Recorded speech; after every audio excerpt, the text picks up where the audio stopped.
যখন ওই ব্যক্তি কাফনের কাপড় পইরা যখন কবরের ভিতরে শুয়ে পড়বে, এই যে মাটির উপর দিয়ে চলাফেরা আমরা করতেছি, এই মাটি কিন্তু খালি খালি খামাখা আমাদেরকে চলাফেরা করতে দেয় না। আমার আল্লাহ তাআলা বলেছেন বিলেই মাটি কিন্তু সহ্য করতেছে, বলুন ঠিক কিনা?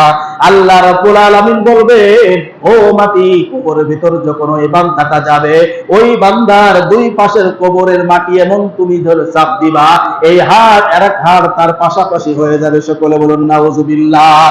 ভাইয়ের আমার, বন্ধুগণ আমার, এই আয়াতের তাফসীরের ভিতরে তাফসীর কারকগণ বলে কবরের ভিতরে তার কোনো শান্তি থাকবে না। একবার আল্লাহ তাআলা 99টি সাপ পাঠাইয়া তাকে দংশন করাবে, আবার তার কবরের মাটিতে চাপ দিবে, আবার সাপ নিশ্চিত তার কবরের ভিতরে ভরে যাবে, এরপরে জাহান্নামের আগুন তার কবরের ভিতরে পাঠাইয়া দিবে। সকলে বলুন নাউজুবিল্লাহ।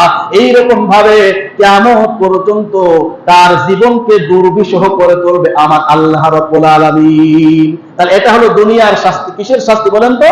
দুনিয়ার শাস্তি। এবং আখিরাতে আল্লাহ রাব্বুল আলামিন একটা শাস্তি দিবেন, সেই শাস্তিটার নাম হলো ওয়া নাহশুরুহু ইয়াউমাল কিয়ামাতি আ'মা। আল্লাহ তাআলা বলেন, কিয়ামতের দিন আমি আল্লাহ তাআলা তাদেরকে অন্ধ করে তুলব। সকলে বলুন নাউজুবিল্লাহ।